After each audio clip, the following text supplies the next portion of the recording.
If you are enjoying this video, smash that like button, subscribe, and hit the bell. Share it with your friends, and let me know in the comments where you are watching from.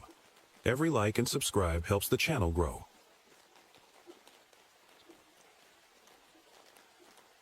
My name is Tom Grayson, and this happened to me back in the fall of 1968, deep in the woods of Shenandoah National Park. I've been a park ranger for most of my adult life, and I've seen a lot out here: wild animals, lost hikers, even the occasional strange noise in the woods that gives you the chills. But this was different. It was early October, and the forest was alive with the colors of fall. Orange and gold leaves blanketed the trees, making the trails look like something out of a postcard. I was on patrol that evening, checking out a section of trail where some hikers reported hearing strange noises, clicking sounds, they said, like some kind of big bug. It didn't sound like much at first, but I had to investigate. That's part of the job. I'd always liked working alone out here. The forest was my escape, especially after my wife left me a couple of years back. She said I was married to the woods, and that I cared more about trees than our relationship. Maybe she was right. Out here, I could breathe, think, and forget I'd made of my life. I had my usual gear with my flashlight, radio, my dad's old compass. That compass meant a lot to me. My dad gave it to me when I was a kid, saying, "As long as you've got this, you'll never lose your way." Funny thing was, I'd never actually gotten lost in the woods, not once in my entire career. As the sun dipped lower, the woods started to change. The rustling of leaves and the cheerful bird calls faded into an unsettling silence. It was like someone had hit a mute button on the entire forest. Then, I caught a smell on the breeze, something faint but unmistakable. It was like rotting meat. I slowed my pace, shining my flashlight ahead, trying to figure out where the smell was coming from. That's when I noticed it. The trail ahead looked different, like it didn't quite match the map in my head. The trees seemed closer together, and the shadows were longer, darker. That's when I first felt it like I wasn't alone. I'd been in the woods long enough to know when something's off, and every instinct I had was screaming at me to turn around. But I didn't. I couldn't. Something about that smell and the strange silence pulled me forward, deeper into the woods. That's how it all began. The farther I went, the stronger that awful smell got. It wasn't just bad, it was wrong. Like something had died and been left out in the sun too long. I followed the trail for a little while longer, my flashlight cutting through the shadows, until I saw it. A deer carcass. It was lying just off the trail, half hidden by some brush. At first, I thought a bear might have gotten to it. But as I got closer, I realized something didn't add up. The body was ripped apart, but there wasn't a drop of blood on the ground. None. It was like whatever killed it didn't just want to eat it, wanted to destroy. I crouched down to take a better look. The deer's eyes were wide open, almost like it had been terrified in its last moments. Its legs were twisted at odd angles and the wounds looked strange. Jagged, like something had torn into it with claws or teeth that didn't belong to any animal I'd ever seen. That's when I noticed the footprints. They were in the dirt, leading away from the carcass and deeper into the trees. At first glance, they looked human bare feet, with 5 toes and everything, but they were massive. Each print was twice the size of my boot, and the spacing between them was off. Whoever or whatever made those tracks had to be tall, really tall. I stood there for a moment, staring at those prints, my mind racing. Part of me thought it had to be a prank. Maybe some kids messing around. But deep down, I knew better. The air felt heavier now, colder, like the forest itself was holding its breath. Then I heard it. A clicking sound, faint and distant, but unmistakable. It reminded me of the noise a cricket makes, only slower and louder. It came from somewhere up ahead, past the trees where the footprints were leading. I listened, frozen, as the sound grew closer, one click at a time. I told myself it was just an animal, maybe a bird or an insect I wasn't familiar with. But there was something about the rhythm of the noise, something deliberate, almost like it was trying to get my attention. I took a step back, my boot crunching on the dry leaves. The clicking stopped. The silence was deafening now. No wind, no rustling leaves, no distant calls of birds. Just me, standing there in the middle of the trail, my heart pounding in my chest. I shone my flashlight into the trees, but the beam didn't reach far. The woods were too dense, the shadows too deep. I thought about calling it in on my radio, but what would I even say? That I'd found a dead deer and some big footprints? That I'd heard a weird noise? It wasn't enough. So I took another step, then another, my eyes scanning the darkness ahead. The clicking sound started again, this time louder and more insistent. I wasn't sure what I was walking toward, but I knew I wasn't alone. I kept moving, following the footprints even though every instinct in me was screaming to turn back. The clicking sound was steady now, almost like a heartbeat, but it was coming from all around me. I tried to shake the feeling that I was being watched, but it clung to me like the chill in the air. My flashlight flickered. I stopped dead in my tracks. I gave it a shake, and the beam came back. But for a second, I was standing in complete darkness. That's when I thought I saw something, just a shape, out of the corner of my eye, slipping between the trees. "Hello?" I called out, my voice sounding braver than I felt. No answer. Just the clicking, louder now. I swept the flashlight beam across the woods, my hand shaking just enough to make the light jittery. For a second, I thought I saw movement again, something tall, maybe 8 or 9 feet, stepping behind a tree. Its limbs looked too long for its body, and its head. I don't know how to describe it. It was like it didn't have a face, just these hollow eyes that seemed to glow faintly in the dark. I froze, my breath caught in my throat. My heart was hammering so hard, I could feel it in my ears. The shape didn't come any closer. It just stood there, half hidden behind the tree, watching me. Or at least, I think it was watching me. Those hollow eyes were fixed on me, but there was no way to tell for sure.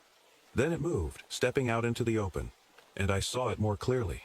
Its body was thin, almost skeletal, and its skin was pale, stretched tight over its bones. It had these impossibly long arms that dangled past its knees, and the way it moved it didn't walk so much as glide, like it was too light to belong to this world. I couldn't move, couldn't breathe. I just stood there, staring at it, and it stared back. Then I heard it mimic my footsteps. I took a step back, and a second later, I heard the same crunch of leaves, perfectly timed but coming from where it stood. It was like an echo, only wrong, delayed just enough to send a chill down my spine. I tried to speak, to say something, anything, but no words came out. The thing tilted its head, almost like it was curious. Then it took a step forward, and I swear I saw its mouth, if you could even call it that, start to open, just a jagged black hole in its face. The clicking stopped, and then, in the silence, I heard something I'll never forget. It whispered my name, Tom. The voice was quiet but clear, and it wasn't my voice. It was Hersme X, wife's voice. For a moment, I thought I must be imagining it, but the sound was real, as real as the thing standing in front of me. "Tom," it said again, dragging the word out like it was tasting it. That's when I snapped out of it. My fight-or-flight instincts kicked in, and I turned and ran. I didn't care where I was going, I just needed to get away from that thing. Behind me, I could hear it following, its footsteps echoing mine, always a beat too late. The forest felt alive now, like it was shifting around me. The trees growing closer together, the trail twisting in ways it shouldn't. I was running as fast as I could, but no matter how far I went, the sound of its footsteps never faded. It was still there, and it wasn't going to let me go. I ran as fast as my legs could carry me, dodging branches and stumbling over roots, my flashlight bouncing wildly in my hand. The trail wasn't making sense anymore. It twisted and turned in ways it shouldn't, like the forest itself was trying to trap me. Behind me, the thing kept following. I could hear its footsteps, that horrible echo of my own, always a second behind. Every time I glanced over my shoulder, I caught glimpses of it in the beam of my flashlight. It wasn't running, just gliding along like it had all the time in the world, those long arms reaching out for me. The smell of rotting meat was so strong now that I could taste it in the back of my throat. My lungs burned, and my legs felt like they might give out, but I couldn't stop. I knew if I did, it would catch me. Up ahead, I spotted a shape in the darkness, a small wooden building, barely visible through the trees. An old ranger outpost. I'd passed it a few times before on patrol, but it hadn't been used in years. The windows were boarded up, and the door hung crooked on its hinges. I didn't have a choice. I sprinted toward it, praying it was enough to keep that thing out. When I reached the outpost, I threw open the door and slammed it shut behind me. shoving an old chair under the doorknob to keep it closed. The room was tiny, just a desk, a few shelves, and a dusty lantern hanging on the wall. I leaned against the door, trying to catch my breath, the sound of my heartbeat pounding in my ears. For a moment, everything was quiet. Too quiet. Then the scratching started. It was faint at first, like nails dragging across the wood, but it grew louder, more frantic. I backed away from the door, my flashlight aimed at it, and watched as the wood began to splinter. The thing was out there, trying to get in. Tom. That voice again.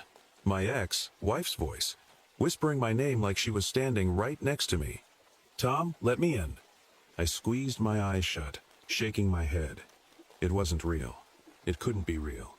But the voice kept calling, softer now, almost pleading. Tom, please, I need you. It wasn't her. I knew it wasn't her. But hearing her voice brought back memories I didn't want to face fights. Regrets. The way she used to say my name when she was upset. The scratching stopped. I opened my eyes, and the door was still holding. For a second, I thought maybe it had given up. But then I heard something else. Footsteps. Inside the outpost. I spun around, shining my flashlight into the corners of the room. It was empty. There was no way anything could have gotten in. The windows were boarded, and the door hadn't moved. But I could hear it, slow, deliberate footsteps coming closer, circling me. Tom. The voice came from right behind me. I turned, and there it was, standing in the corner, its hollow eyes glowing faintly in the dark. I stumbled back, knocking over the lantern, and grabbed the only thing I could find, a flare from one of the shelves. My hands were shaking so badly, I could barely hold it. But I managed to strike it. The flare hissed to life, its red glow filling the room. The thing didn't like the light. It recoiled, letting out a low, guttural sound that made my skin crawl. Its movements were jerky now, less smooth, like it wasn't sure what to do. I didn't wait to find out. I threw the flare at it and bolted for the door. The chair clattered to the floor as I yanked the door open and ran outside. The thing let out a horrible screech, but it didn't follow me. I didn't stop running until the first light of dawn broke through the trees. The sun was barely rising when I finally reached the main trail. The forest, so dark and menacing just hours ago, now looked almost normal in the soft morning light. Birds were chirping, and the trees swayed gently in the breeze. But I couldn't shake the feeling that I wasn't alone. My legs felt like lead as I trudged forward, glancing over my shoulder every few steps. I kept expecting to see it, those hollow eyes, those impossibly long arms, but all I saw were trees. Still, the hairs on the back of my neck wouldn't settle. When I reached my truck at the trailhead, I didn't waste any time. I climbed in, locked the doors, and sat there for a moment, gripping the steering wheel so hard my knuckles turned white. My mind was racing, replaying everything I'd just been through. The deer carcass, the footprints, the voice, that thing. I didn't know how to explain it. How could I? It felt impossible, like something out of a nightmare. But the claw marks on the outpost door, the way the trail twisted and changed, that was real. I started the engine and drove straight to the ranger station. By the time I got there, the other rangers were just clocking in for their shifts. They greeted me like it was any other day, but I must have looked terrible because one of them, Jim, gave me a worried look. "Tom, you okay?" he asked. I opened my mouth to answer but didn't know what to say. How could I explain what had happened? That I'd seen something I couldn't even describe? Instead, I just nodded. "Yeah, rough night." Jim didn't push, but I could tell he didn't believe me. I went to my desk and sat down, staring at the map of the trails pinned to the wall. My eyes kept drifting to the area where it all happened. I thought about reporting it, but what could I say? That I'd seen a monster? Heard voices? I'd be lucky if they didn't send me on mandatory leave. Still, I couldn't shake the feeling that I needed to warn someone. That thing was out there, and I wasn't sure if it was going to stay hidden. Later that day, I drove back to the old outpost, just to see if it was still there. The claw marks were real, deep gouges in the wood that hadn't been there before. But there was no sign of the thing, no footprints, no smell, no sound. Just the eerie silence of the forest. I left the outpost and never went back to that part of the trail again. But sometimes, when I'm out on patrol late at night, I hear the faint clicking sound, far off in the trees. And I know it's watching, waiting, for someone like me to wander too close again. You'd think after all these years in the woods, I'd be used to the strange things you see out here. But this was different. I took a couple of days off after that night. I told my supervisor I wasn't feeling well, and he didn't question it. In truth, I wasn't sure I could go back out there, not knowing what was waiting in those trees. The first night home, I barely slept. Every time I closed my eyes, I saw those hollow, glowing eyes staring back at me. I heard the clicking sound, the scratching on the door, and worst of all, that voice-soft, familiar, and wrong. I kept telling myself it was over, that I'd made it out alive, and whatever that thing was, it hadn't followed me. But deep down, I wasn't so sure. The second night, I started hearing noises outside my house. Nothing big, just little things, a branch snapping, a faint rustle in the bushes. I told myself it was just the wind, maybe a raccoon. But then I heard something else, something that made my stomach drop. Footsteps. They were faint, slow, but definitely there. They circled the house, crunching through the gravel driveway, stopping right outside my bedroom window. I didn't dare look. I stayed perfectly still, barely breathing, my hand gripping the baseball bat I kept under the bed. The footsteps lingered for a while, then moved on, disappearing into the night. The next morning, I found nothing, no footprints, no signs that anyone or anything had been there. But I knew what I'd heard. I thought about calling someone, Jim maybe, or even the sheriff, but what could I say? That I thought something from the woods was stalking me? They'd think I'd lost it. Maybe I had. The following week, I forced myself back to work. The forest felt different now, like it wasn't just a place I knew and loved anymore. It felt alive, like it was watching me.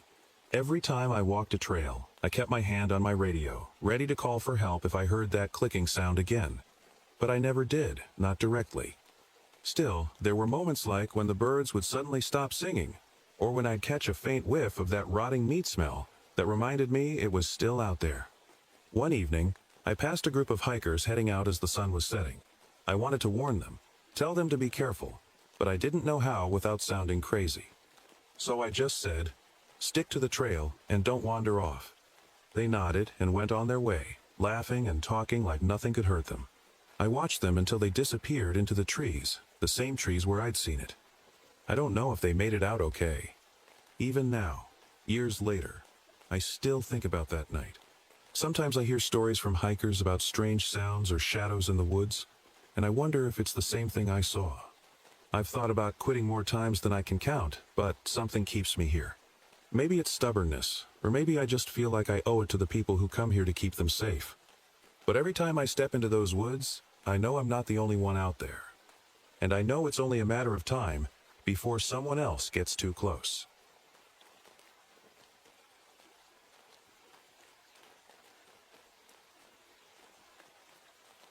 My name is Hank Miller, and this happened to me back in 1953. I was a park ranger at the Okefenokee Swamp in Georgia, a place known for its still waters, thick trees, and more legends than you can shake a stick at. Folks around here talked about strange lights and ghostly figures, but I always figured it was just stories to scare kids or entertain tourists. That night was quiet, too quiet. The kind of quiet that makes you feel like the world's holding its breath. Frogs croaked now and then, and mosquitoes buzzed around me like they owned the place. The air was thick and heavy, so humid it felt like I was wading through soup instead of walking the trails. The moon hung high, casting its pale glow on the swamp water, turning everything into a mix of shadows and reflections. I was out on a night patrol because someone reported seeing strange lights near the water. It wasn't unusual to get calls like that people see a reflection or mistake fireflies for something spooky. I figured I'd check it out, mark it off my list, and get back to my cabin. To be honest, I liked the swamp at night. It was peaceful in its own way. But that night was different. There was something off, something I couldn't put my finger on. I carried my flashlight, the one that used to belong to my son. It wasn't the brightest or the newest, but I kept it with me anyway. It felt like having a piece of him with me, even though he'd been gone for years. As I walked the trail, my boots squished against the damp ground. Every now and then, I'd stop to listen, hoping to hear something that would point me toward those lights. But all I heard was the swamp's usual song. Frogs, crickets, and the occasional splash of something unseen. Then, just as I was about to turn back, I saw it. A pale, flickering light, dancing just above the water like a lantern in someone's hand. At first, I thought maybe it was someone else out there. Maybe a fisherman who lost track of time, or a camper who wandered too far. But the way that light moved, it wasn't right. It didn't sway, like someone walking with a lantern. It kind of floated, bobbing up and down in a way that made my stomach twist. I stood there for a moment, frozen, just watching it. The light flickered like a candle, pale and weak, but it stayed steady, hovering a few feet above the water. I told myself it had to be a trick of the moon, or maybe swamp gas like people talked about. You know, some natural thing that had an explanation. But then it started moving. It didn't rush or dart. It just drifted, slow and steady, like it wanted me to follow. I hesitated, my fingers tightening around the flashlight in my hand. My gut told me to turn back, but my brain told me to keep going. That's the problem with being a ranger. You get so used to solving other people's problems that you forget to listen to your own instincts. "Hello?" I called out, my voice cutting through the thick night air. It felt wrong to talk, like I was disturbing something ancient, and better left alone. The light didn't stop. It just kept gliding, deeper into the swamp. I should have left it alone. I know that now. But back then, I thought maybe someone was out there and needed help. So I stepped off the trail and started walking toward it. The ground was soft under my boots, the kind of soft that lets you know it's more mud than dirt. Each step felt heavier, like the swamp was trying to hold on to me. The closer I got to the light, the quieter everything became. The frogs stopped croaking. Even the mosquitoes seemed to disappear. It was just me and that flickering glow pulling me deeper and deeper. I called out again, louder this time. "Hey, you out there?" Nothing. No answer. Just that light, dancing on the water. And then I saw it something sticking out of the murky water a few feet ahead. At first, I thought it was a log, but as I got closer, I realized it wasn't a log at all. It was bones. Skeletal remains, half buried in the mud. The skull tilted like it was staring right at me. I stopped cold. My heart was pounding so hard I could feel it in my ears. I wanted to turn around and run, but my legs wouldn't move. The light hovered just beyond the bones, almost like it was waiting for me. And then I heard the whispers. Faint at first, like the rustle of leaves or the breeze moving through the trees. But they grew louder, clearer, until I could make out words, though I couldn't understand them. It wasn't English or anything I'd ever heard before. It sounded ancient, like voices carried on the wind from another time. I shone my flashlight toward the light, hoping it would chase it off, but the beam didn't reach that far. The light didn't move, didn't flicker, just stayed there, glowing softly like it knew I wasn't going anywhere. I swallowed hard, trying to calm myself. "It's just swamp gas," I whispered, more to myself than anything else. Just swamp gas and an old skeleton, nothing more. But deep down, I knew I was lying. I don't know how long I stood there, staring at those bones and that pale light. My mind raced, trying to piece together what I was looking at. The whispers were still there, faint but steady, like they were wrapping around me, coming from every direction. It felt like the swamp was alive, watching me, waiting for me to make a move. I forced myself to take a step back. My boot squished in the mud, making the kind of sound you'd expect if the ground was trying to swallow you whole. I told myself to leave, to head back to the trail, but the light started moving again. Slow, steady, like it was leading me somewhere. I don't know why, but I followed it. Maybe it was curiosity, or maybe I just didn't want to leave without knowing what was going on. Either way, I kept walking, my flashlight shaking in my hand. The ground got softer the farther I went, the kind of soft where every step sunk deeper. The air was thicker here, harder to breathe, like the swamp was pressing down on me. And then I saw him, the Lantern Man. He came out of the shadows so quietly I almost didn't notice at first. One moment, the light was drifting on its own, and the next, he was holding it. A tall, thin figure, barely more than a shadow himself. His body looked translucent, like he was made of smoke, and his face, if you could call it, that was hidden beneath a tattered hood.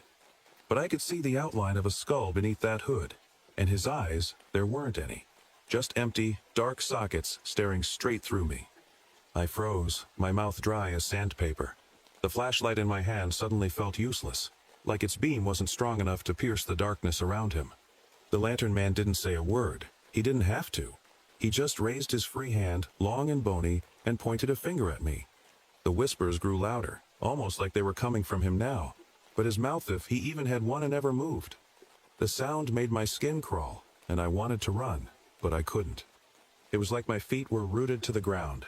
He tilted his head, slow and deliberate, like he was curious about me.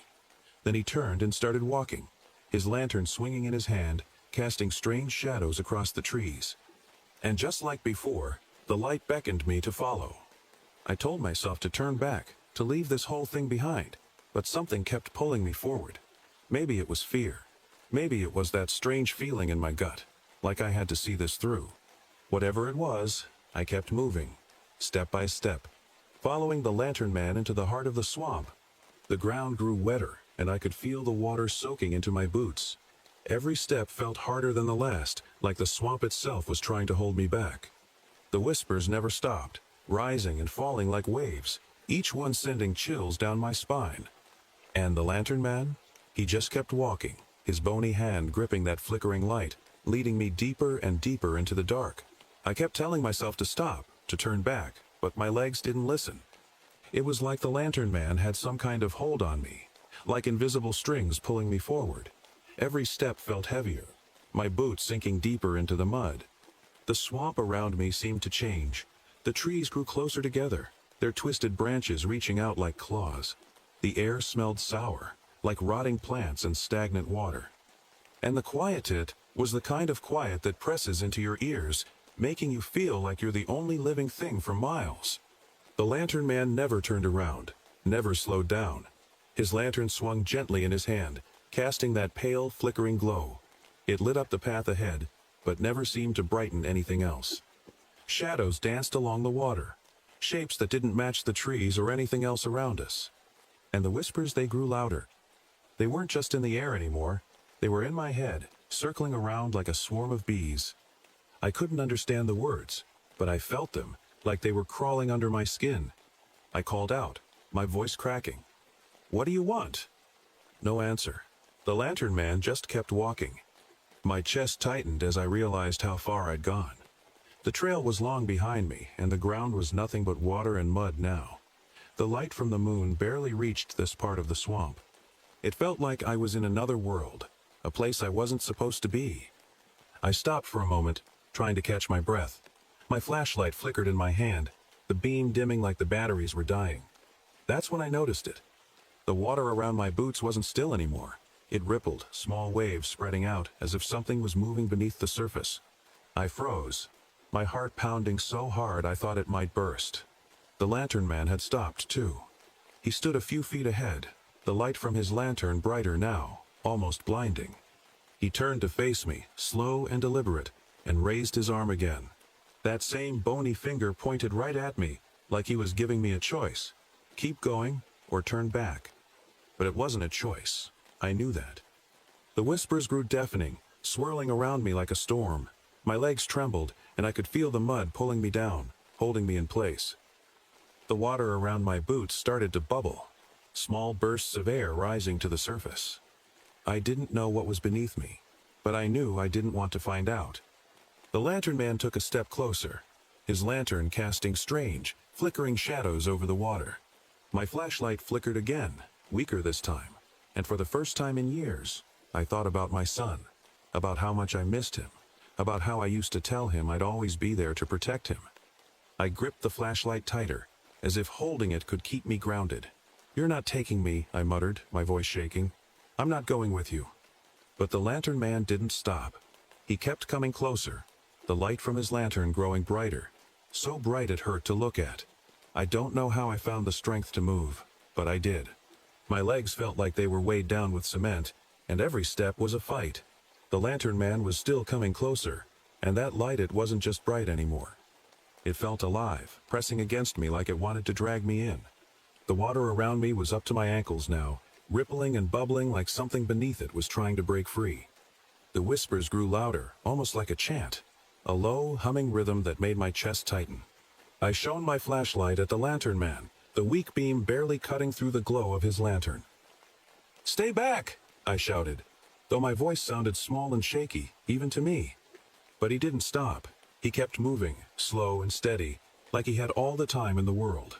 Then I felt Ita pull, gentle at first, like the water was tugging at my boots. But it got stronger, like unseen hands were grabbing at my legs, trying to drag me down. I glanced down, and that's when I saw it. The ground wasn't solid anymore. Beneath the water, the mud swirled in slow, dark circles, opening up into a sinkhole. The kind you hear about, but hope you never see. The kind that swallows everything and doesn't let go. My heart jumped into my throat. That's where he was leading me. Not to safety, not to someone who needed help, to this. I fought to step back, but the pull was strong, like quicksand. Every time I tried to lift my foot, the mud seemed to grab it tighter. My breathing came fast and shallow, my hands shaking so bad I almost dropped the flashlight. The lantern man stopped a few feet away from me. He tilted his head, like he was watching me struggle, like he was enjoying it. "Why are you doing this?" I yelled, my voice cracking. He didn't answer. He just raised his lantern higher, and the light grew brighter, so bright I had to shield my eyes. It felt like it was burning into me, not just my skin but deeper, like it was reaching inside my head. The whispers were deafening now, circling me, echoing in my ears and my mind. I thought about giving up, about letting the swamp take me. But then my fingers brushed against the flashlight in my hand, and I remembered why I kept it with me. It wasn't just a tool, it was my son's. The one thing I had left of him. Gritting my teeth, I aimed the flashlight at the lantern man. "You're not taking me," I yelled. I clicked it on, and the beam shot out, weak but steady. It hit the lantern man square in the chest, and for the first time, he stopped. He froze, his head snapping back as the light touched him. The whispers stopped, the air went still, and then he screamed. It wasn't a human sound. It was like metal scraping against metal, high-pitched and terrible, like it was ripping through the swamp itself. He stumbled back, his lantern flickering wildly, and the light around him started to fade. I didn't wait to see what happened next. I yanked my legs free from the mud and ran, splashing through the water, not caring where I was going as long as it was away from him. The swamp seemed to fight me with every step, the mud pulling at my boots, the branches scratching at my arms. But I didn't stop. I couldn't. Behind me, the screaming faded, replaced by silence so deep it made my ears ring. I didn't dare look back. Every step felt like a struggle, my boots slipping in the mud and water. My chest ached from how hard I was breathing, and my heart pounded so loud it drowned out everything else. But I kept moving, my flashlight barely lighting the way in front of me. The trees started to thin out, their shadows stretching long under the dim moonlight. It was the first time I'd seen the trail in what felt like hours, even though I knew it couldn't have been that long. Time didn't feel real out there. I stumbled onto firmer ground, my legs shaking so bad I almost fell. I leaned against a tree, trying to catch my breath, my hands trembling so hard I thought I might drop the flashlight. The swamp behind me was quiet again, but it wasn't a peaceful kind of quiet. It was heavy, like the air itself was holding its breath. For a moment, I thought maybe I'd imagined it all. The lantern man, the whispers, the sinkhole maybe. It was just my mind playing tricks on me. But then, I looked down at my boots. They were caked in black mud, the kind that only came from the deepest parts of the swamp. And that light, I saw it again just for a second. A faint, pale glow flickering through the trees, far off, but still there. My stomach twisted, and I gripped the flashlight tighter, my fingers aching. "No," I whispered, more to myself than anything else. "You stay back." But the light didn't come closer. It just hovered, like it was watching me. I didn't stick around to find out if it was going to follow. I forced my legs to move, stumbling down the trail as fast as I could. My truck wasn't far, and the thought of it kept me going. The thought of being somewhere safe, somewhere normal, away from the swamp. When I finally reached the truck, I threw open the door and climbed in, slamming it shut behind me. My hands were shaking so much it took me a few tries to get the key into the ignition. The engine roared to life, and I backed out of there without a second glance. As I drove away, the headlights cutting through the darkness, I felt the tension in my chest start to loosen. But that wasn't relief, it was exhaustion. Whatever I'd seen out there, whatever had happened, it wasn't over. Even now I can't explain it. I never told anyone about the Lantern Man, about the skeletons, about the whispers. Who would believe me? They'd call me crazy, tell me it was swamp gas or a bad dream. Maybe they'd be right. But sometimes, late at night, when the world is quiet and the darkness settles in, I swear I see it. That pale, flickering light, hovering just beyond the trees outside my house. And every time, I remind myself of one thing. I didn't follow it then, and I won't follow it now.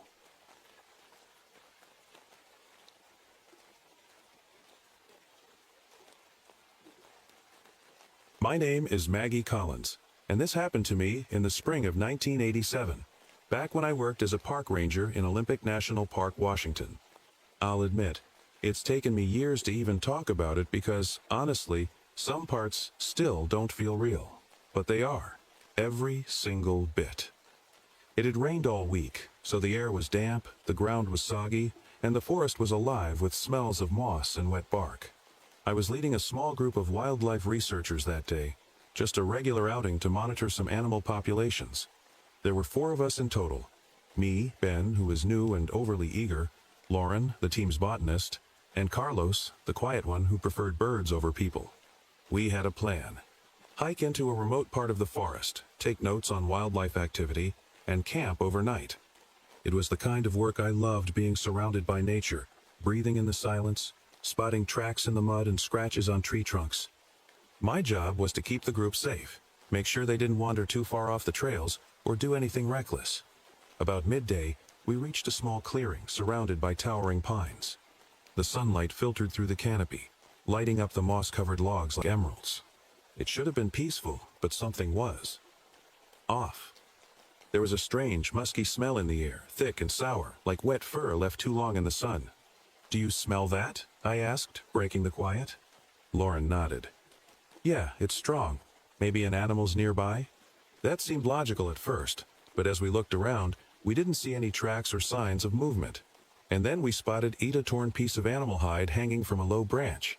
It was big, like a wolf's, but the edges were blackened, as if someone had burned it. "Who would do that?" Ben asked, his voice shaking just a little. He was trying to sound curious, but I could tell the sight unsettled him. It unsettled all of us. I stepped closer, instinctively pulling my notebook from my pack. I'm no artist, but I like to sketch things I see out here. I wanted to capture this, even though I didn't understand why. "Could be a predator," I said, trying to sound calm. "Or maybe someone playing a weird prank." Carlos muttered, "Let's just move on." And I agreed. We continued deeper into the woods, but that smell never really left. It lingered in the back of my throat, growing stronger whenever we paused to rest. It wasn't just a smell anymore. It was a weight pressing down on us. Ben, who had been talkative all morning, started falling behind. He seemed distracted, glancing over his shoulder every few minutes.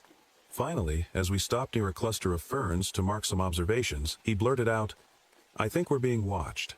"What?" Lauren asked, half laughing to mask her unease. "I saw something," Ben insisted. "Back there in the trees. Someone's following us."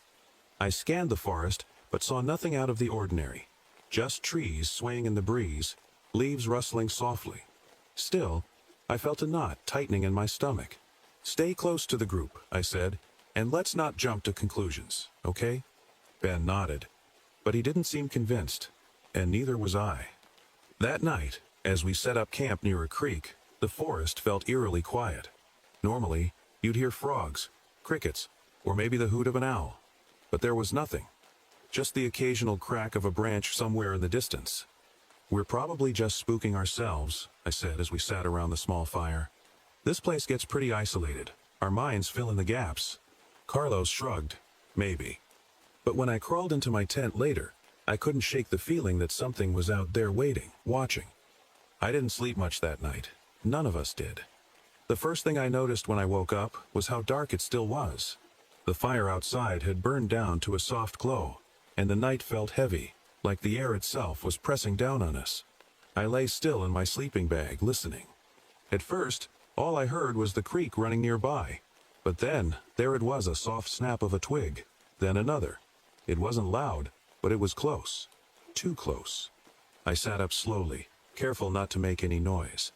Probably just an animal, I told myself. but deep down, I wasn't sure. From the tent next to mine, I heard Ben whisper, "Maggie?" His voice was shaky. "Yeah," I whispered back. "Do you hear that?" Before I could answer, there was a low growl. Not deep like a bear's, but rough and strange. Like something was trying to make a sound it didn't quite know how to produce. My pulse quickened. I reached for my flashlight and unzipped the tent just enough to peek out. The moonlight barely made it through the canopy, but the firelight gave off enough glow to see the edge of the clearing. Nothing moved. "Stay in your tents," I whispered to the group. Another twig snapped, this time behind the tents.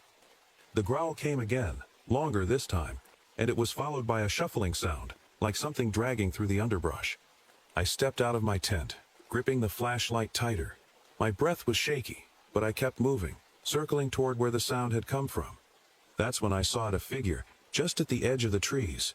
It was low to the ground, crawling. I thought maybe it was a wounded animal at first, but then it moved again. The way its limbs bent, the way it shifted, it wasn't natural. "Maggie," Ben whispered harshly, his face peeking out of his tent. "What is it?" I shook my head, too frozen to respond. The figure stopped crawling and tilted its head toward me, as if it knew I was watching. My flashlight flickered, and for a split second, I thought I saw its facer, the lack of one. Just pale, stretched skin. Then it moved, fast and low, disappearing into the trees. "What was that?" Carlos asked, crawling out of his tent, his voice louder than I liked. "I don't know," I said, trying to keep my voice steady. "It's gone now." But it didn't feel gone. The rest of the night was tense. We stayed close to the dying fire, listening, jumping at every small sound. None of us wanted to admit it out loud, but we all knew we were no longer alone out here. When morning finally came, the first thing we did was pack up. None of us wanted to spend another night in that spot. But as we loaded our gear, Lauren froze, pointing to the trees. Hanging from one of the branches was another piece of animal hide, blackened at the edges just like the first one. "It's watching us," Ben said, his face pale. I wanted to tell him he was wrong, to reassure the group, but I couldn't, because deep down, I felt it too. Something was watching us. We didn't waste any time leaving that spot. The tension in the group was heavy, like no one wanted to say out loud what we were all thinking. Something was wrong. Something was out there. The plan was to head to a nearby ridge, where we'd have a clearer view of the area and could regroup. I took the lead, my senses on high alert. I listened for everything: the sound of footsteps behind us, the rustle of leaves that didn't match the wind. Ben stayed close to me, glancing over his shoulder every few steps. "It's still there," he muttered under his breath. "Don't look back," I said. "Just stay with the group." By the time we reached the ridge, the forest had gone quiet again. That eerie kind of quiet where the usual sounds of birds and insects just stopped. We found a spot near some rocks to take a break, and while the others rested, I kept watch. Carlos was the first to speak. "You think it's following us?" I didn't answer right away. I didn't want to spook them, but lying felt pointless. "I don't know. Maybe." Ben ran a hand through his hair. "This is insane. What even was that thing last night? That wasn't an animal. It looked like it wasn't real." Lauren finished for him, her voice barely above a whisper. I didn't correct her, because honestly, I wasn't sure what I had seen. Just as I was about to suggest moving again, something caught my eye near the tree line. Movement. At first, I thought it was a deer. It was crouched low, its body pale against the shadows. But then it turned its head toward us, and my stomach sank. It wasn't a deer. It was the figure from last night. On all fours, its limbs looked too long, its skin stretched tight over its bones. Its face was wrong, too smooth, like someone had carved the features out of wax but forgot to finish. And then, it opened its mouth. "Maggie," it said, in a voice that wasn't its own. It was Ben's voice, but warped, like it had been run through a broken radio. My heart stopped. Behind me, Ben whispered, "That's not real. Tell me that's not real." The creature crawled closer, its movements jerky, as though it didn't quite understand how to control its body. I backed up slowly, keeping myself between it and the group. "Everyone, stay behind me," I said, my voice steady despite the fear clawing at my chest. "Maggie," it said again, but this time the voice was softer, pleading. It didn't make any sense. How could it know his voice? Then it stood up. Slowly, its body unfolded until it was upright, towering over us. The skin on its face started to move, bubbling and shifting, like it was trying to mimic something, anything. The group froze, and for a moment, all I could hear was my own breathing. And then it lunged. I shouted for the others to run as I grabbed a branch off the ground and swung it in front of me, trying to keep it back. The creature hesitated, its head tilting at an unnatural angle. It didn't seem afraid of me. "We have to go," Carlos yelled, pulling Lauren by the arm. I didn't need to be told twice. I turned and ran, adrenaline pushing me forward, even though my legs felt like lead. Behind us, I could hear it moving fast, tearing through the underbrush, like it didn't care what got in its way. We didn't stop until we reached a narrow trail that cut through the trees. Finally, the sound stopped, but none of us dared speak. It wasn't gone. It was waiting. We kept moving, trying to put as much distance as possible between us and whatever that thing was. The trail we followed was narrow and winding, and every step felt like it could lead us right back into its path. Nobody said much. We were too shaken, too busy listening for that sound again, the growls, the snapping twigs, anything. "Do you think it's still following us?" Ben asked, his voice barely a whisper. I wanted to say no, to give him some kind of comfort. But I couldn't lie. "I don't know. Just stay close." As we hiked, I noticed how the forest seemed different. The trees were spaced farther apart, and patches of light broke through the canopy. It should have made me feel safer, but it didn't. Something about the openness felt wrong, exposed. We came across another clearing, this one dotted with large boulders and deadfall. In the middle of it was something that made me stop cold. A circle of charred ground. The edges were uneven, with ash and bits of burned wood scattered around it.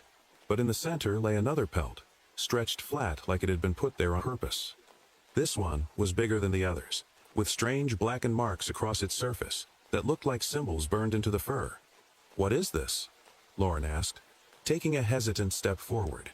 "Don't touch it," I said sharply, my eyes scanning the tree line for any movement. Ben stared at it, his face pale. "It's hunting," he murmured. "Whatever that thing is, it's hunting something, and I think it's us now." A chill ran down my spine because I couldn't shake the feeling that he was right. Suddenly, from somewhere beyond the clearing, there was a noise, a long, guttural growl, low and deep, that made my chest tighten. It echoed through the trees, vibrating in the still air. Then came the snapping, branches breaking under heavy weight, getting closer. "Run," I said, my voice firm, trying to keep calm. "Run, now." We sprinted into the trees, our footsteps crunching against the forest floor. The sound of breaking branches followed us, growing louder and faster. I felt like I couldn't breathe, my heart pounding in my ears. Behind me, Ben tripped, falling hard onto the ground. He scrambled to get up, his face twisted in panic. "It's coming!" he shouted. I turned and saw it emerge from the shadows, crawling on all fours again. It moved so unnaturally, its joints bending in ways they shouldn't, and its face had changed. It looked almost human now, but not quite. The eyes were too large, the mouth too wide, and its skin still shifted like it didn't belong to it.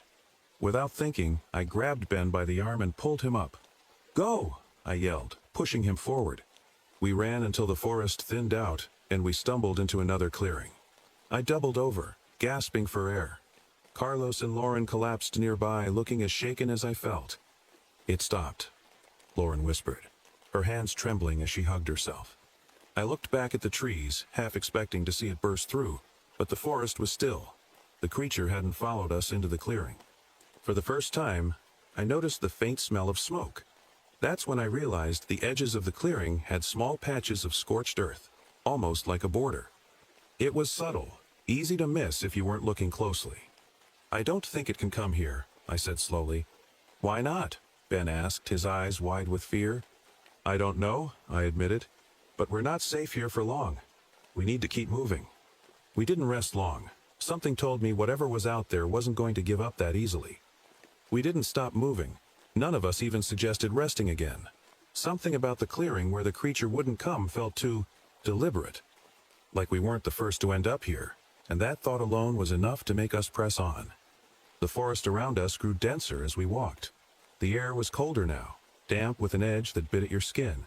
The shadows seemed longer, and every noise felt sharper. Twigs breaking, leaves crunching it, all sounded like a warning. Ben started mumbling as we hiked, his words soft but quick, like he was trying to process something out loud. "It knows us," he said, glancing back at me. It knew my voice. You all heard it, right? It mimicked my voice. "Ben, stop," Lauren said. "You're scaring us." "I'm scared too," he shot back, louder this time. I raised a hand to calm them both. "Let's focus on getting out of here. We'll talk about this once we're safe." But the truth was, I didn't know if we'd ever feel safe again. Not long after, the trees started thinning out, and I spotted what looked like an old overgrown trail. The kind that wasn't on the maps anymore. It was barely a path, lined with moss and thick underbrush, but it was better than nothing. "Stay close," I said, leading the way. The trail took us down a gradual slope, the ground slick from the rain. We kept slipping, sliding more than walking in some parts. That musky, sour smell from before returned, stronger now, clinging to the air like smoke. Carlos stopped abruptly, his hand shooting out to grab my arm. "What?" I whispered, though I wasn't sure I wanted the answer. He pointed ahead. There, on the trail, were more pelts. 4 this time, all laid out in a line like they were marking a boundary. The air felt heavier, thicker. It was as if the forest itself was holding its breath. Ben whispered, "I don't want to keep going. We should go back." I turned to him, my own nerves frayed but forcing calm into my voice. "There's no going back, Ben. Whatever's behind us is worse than this." He didn't argue, but the fear in his eyes was clear. We stepped around the pelts, careful not to disturb them, and kept moving. But something about those lifeless hides stayed with me like they weren't just there by chance, like we were being herded. And then, just ahead, I saw it. The creature was waiting for us. It stood still this time, upright, watching us with its unnatural eyes. Its skin rippled, almost like it was alive, like it could change into whatever it needed to be. It didn't move right away, just tilted its head, observing us like we were the strange ones, not it. I felt Lauren's hand clutch my arm. "Maggie, what do we do?" she whispered, her voice trembling. "Keep walking," I said softly, though I had no idea if it was the right call. "Don't run. Don't look it in the eyes. Just keep moving." We edged forward, sticking close together. Every step felt impossibly slow, like walking through water. The creature didn't charge or growl this time. It just stayed there, unmoving, except for the slight ripple of its skin. But the moment we passed it, I heard the sound I'd been dreading, the snap of branches behind us. It was following. We didn't dare look back. Every instinct screamed at me to run, but I knew better. Running might set it off, make it come after us for real. The trail kept winding deeper into the forest. The musky smell grew stronger, clinging to the air and stinging my nose. I kept my eyes forward, listening to the faint crunch of our footsteps and the heavier sounds behind us. It wasn't far. I could feel it. "Maggie," Ben whispered, his voice shaking. It's getting closer." I glanced over my shoulder, just for a second, and immediately regretted it. The creature was there, barely 20 feet away. It was still upright, its head tilted slightly, as if curious. But its arms, they were stretched out now, almost dragging the ground, and its skin looked looser, as though it had started unraveling. "Keep moving," I said, forcing my voice to stay calm. But Carlos had stopped. "This isn't going to work," he said, his voice low and tight. "We can't outrun this thing. We're walking right into a trap." "We don't have a choice," I snapped. "If we stop it—" I didn't get to finish. A growl ripped through the air, louder than before, and the creature dropped to all fours. It lunged forward, not close enough to attack, but enough to make its point. Lauren screamed, grabbing Carlos's arm, and I felt my stomach twist. The creature didn't charge further, but it stayed low, its head turning from side to side, studying us. It didn't feel like an animal. It felt like it was, thinking. "Go," I said, trying to keep my voice steady. "We need to move, now." We pressed on, faster this time, but not running. It was hard not to look back, hard not to let the fear take over completely. The trail ahead grew narrower, the trees closing in so tightly that we had to duck under branches and step carefully around roots. Ben suddenly stopped and grabbed my arm. "Do you hear that?" I froze, listening. At first, All I heard was the creature behind us. But then, there was something else. A soft, whispering sound. Faint, but distinct. It was coming from the trees ahead. "What is that?" Lauren asked, clutching Carlos's arm as if letting go would pull her under. "I don't know," I admitted, my chest tightening. The whispers grew louder, still unintelligible but constant, like voices overlapping in some strange, broken language. And just as we rounded a bend in the trail, we saw where they were coming from. There was another clearing ahead, smaller than the last. In the center of it stood a single tree, its trunk blackened as though it had been burned. Around its base were more pelts, all different sizes, draped and arranged in a perfect circle. But the most unsettling thing was the faint flickering glow coming from the tree itself, as if something inside it was alive. The whispers seemed to come from the glow, or maybe the tree. It was impossible to tell. Ben backed up. "I'm not going in there. I'm not doing this." Before I could respond, there was a loud crack from behind us. The creature was getting closer. I could hear its heavy breaths now, see the leaves shifting as it moved through the underbrush. "We don't have a choice," I shouted. "Go!" We stumbled into the clearing, instinctively stepping over the pelts. The air felt colder here, sharper, like something was pressing against us. The whispering grew louder, making it hard to think. The creature didn't follow us in, not right away. It stopped at the edge of the clearing, pacing just beyond the circle of pelts. Its eyes, if you could call them that, reflected the faint glow from the tree, and it let out a sound that almost resembled a laugh. Then it started to shift again. Its skin bubbled and stretched, peeling back in some places, forming new shapes in others. It looked like it was trying to become something else, but couldn't quite get it right. "Maggie," Lauren whispered, her voice trembling. "What do we do?" I had no answers. I just knew that if we stayed here too long, it wouldn't matter. The whispers seemed to wrap around us, growing louder and more frantic. My head throbbed from the sound, and I could see the others flinching too, their hands hovering near their ears. But it wasn't the whispers that scared me the most. It was the way the creature stood there, just beyond the clearing's edge, staring at us. Its body shifted and jerked, like it couldn't decide what shape it wanted to take. The longer it stayed there, the less human it looked. "We can't stay here," Carlos said, his voice tight. "If we don't move, it's going to." Before he could finish, the creature stepped forward, one foot crossing into the clearing. The whispering grew louder, almost deafening, and the glow from the tree pulsed, brighter and dimmer like a heartbeat. The creature hesitated. Its head snapped toward the tree, then back to us. It didn't like the light. I swallowed hard, trying to steady my breath. "Stay by the tree," I whispered. "It doesn't want to come closer. Not yet." Lauren nodded quickly, but Ben was shaking his head, his eyes locked on the creature. "It's just waiting," he muttered. "Waiting for the right moment." He wasn't wrong. The creature let out a low growl, its body crouched like it was ready to pounce. Then it did something I didn't expect. It raised its hand, or what looked like a hand, and pointed at Ben. "What is it doing?" Lauren asked, her voice cracking. I didn't know. None of us did. Ben backed up instinctively, shaking his head. "No," he whispered. "No, you stay away from me." The creature took another step into the clearing, its eyes glowing faintly now, the way the tree glowed. The whispers stopped. The silence was worse. It made the forest feel dead, like the air had been sucked out of it. Ben panicked. He turned and bolted, running toward the far side of the clearing. "Ben!" I shouted, reaching out to stop him, but it was too late. The creature let out an ear-piercing screech and darted after him. It moved so fast, faster than any of us could react. In seconds, it was on him. "No, no, no, no!" Ben's screams tore through the clearing as the creature grabbed him, its skin shifting and wrapping around him like it was swallowing him whole.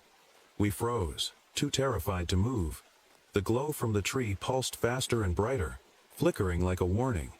"Run," Carlos said, grabbing my arm. "We need to go, now." But I couldn't move. Not yet. Not until I saw what was happening to Ben. The creature held him, its shifting body pulling at him, trying to become him. But something was stopping it, like it couldn't quite finish. And then the tree glowed brighter than ever. The creature let out a screech, dropping Ben to the ground. He wasn't moving. The light burned the edges of the creature's skin, making it retreat.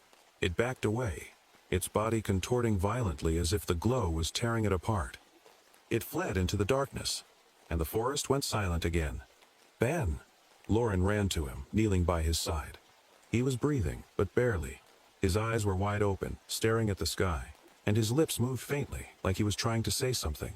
"Maggie," Lauren said, looking up at me with tears in her eyes. "We need to help him." I nodded, finally snapping out of my daze. "We will. But first, we have to get out of here." The forest wasn't safe, not with that thing still out there. We didn't waste time. Lauren and Carlos helped Ben to his feet. His legs were shaky and his face was pale, but he was alive. For now, that was enough. The glowing tree was still pulsing behind us, dimming and brightening like it was alive, warning us to leave. None of us said anything about it. None of us wanted to look at it for too long. "We need to find the main trail," I whispered, keeping my voice steady, even though my chest felt tight with panic. "Stay close and stay quiet." We headed back toward the overgrown path, the forest closing in around us. The air felt heavier now, every sound sharper than before. A twig snapped somewhere nearby, and we all froze, our heads whipping toward the noise. "Is it still following us?" Lauren asked, her voice shaking. "I don't know," I admitted. "Just keep moving." We stumbled through the underbrush, slipping on wet leaves and dodging low-hanging branches. My heart pounded in my chest, each step feeling like it could be the one to set the creature off again. Ben let out a soft groan, leaning heavily on Carlos. "It's watching us," he whispered, his voice barely audible. "I can feel it." His words sent a chill down my spine, but I didn't let myself stop. If it was watching us, we couldn't let it know we were afraid. The musky smell lingered, fading in and out as we moved. It was impossible to tell where it was coming from, but every time it hit, my stomach twisted. It was like the forest itself was alive, its breath mingling with our own. And then we saw Ita break in the trees. The sight of open space ahead filled me with hope. "There," I whispered, quickening my pace. "We're almost out." The others followed, their steps hurried and uneven. The clearing opened up to the faint outline of a Trailan actual marked trail. Relief flooded through me, but it was short-lived. A low growl echoed behind us. I turned slowly, my breath catching in my throat. The creature was there, just beyond the trees. It wasn't moving, but it didn't need to. Its pale, shifting skin glowed faintly in the moonlight, and its empty eyes locked onto mine. It wasn't done with us. "Go," I whispered, barely able to get the word out. "Get to the trail." "What about you?" Lauren asked, panic in her voice. "I'll be right behind you. Just go." Carlos didn't argue. He grabbed Lauren's arm and dragged her forward, the two of them supporting Ben as they disappeared down the trail. I stood there, my feet planted in the dirt, my heart racing. I didn't know what I was doing, what I could do, but I had to keep it away from them. The creature stepped forward, its body shifting unnaturally, its gaze never leaving mine. "Stay back," I said, my voice shaking but firm. "I'm not afraid of you." It stopped, tilting its head like it was trying to understand. For a moment, we just stared at each other. Then I did the only thing I could think of. I grabbed a branch from the ground with jagged edges and waved it in front of me. The creature let out a low, guttural sound, its body rippling like water. It didn't seem afraid, but it hesitated, its movements slower. "Come on," I muttered, taking a step back. "Follow me." I moved toward the opposite side of the trail, away from where the others had gone. The creature followed, its movements deliberate and slow. I led it further into the woods, my breath shallow, my mind racing. I didn't have a plan, just instinct. But every step I took felt like it was buying the others more time. When I felt like I'd gone far enough, I turned and threw the branch into the trees. The creature's head snapped toward the noise, and for a moment, it lost focus. I took my chance and ran. The sound of branches snapping behind me was deafening. It was chasing me now, faster than before. My legs burned, my lungs felt like they would give out, but I didn't stop. Finally, I saw the faint glow of the trail marker up ahead. I burst through the trees, tripping and falling onto the dirt path. The growls stopped. I looked back, my chest heaving, and saw nothing. Just darkness and the faint outline of trees. The others were waiting a few feet ahead, their faces pale and tired but alive. "We need to go," I said, scrambling to my feet. "Now." No one argued. We stayed close, walking as fast as we could down the trail. I didn't look back again. The creature didn't follow us out of the forest that night, but I knew it was still there, waiting. I don't go back to that part of the park anymore. I don't think I ever will. But every now and then, when the air feels too still and the shadows seem too long, I think about it. And I wonder how many others have come across the same thing, and how many didn't make it out.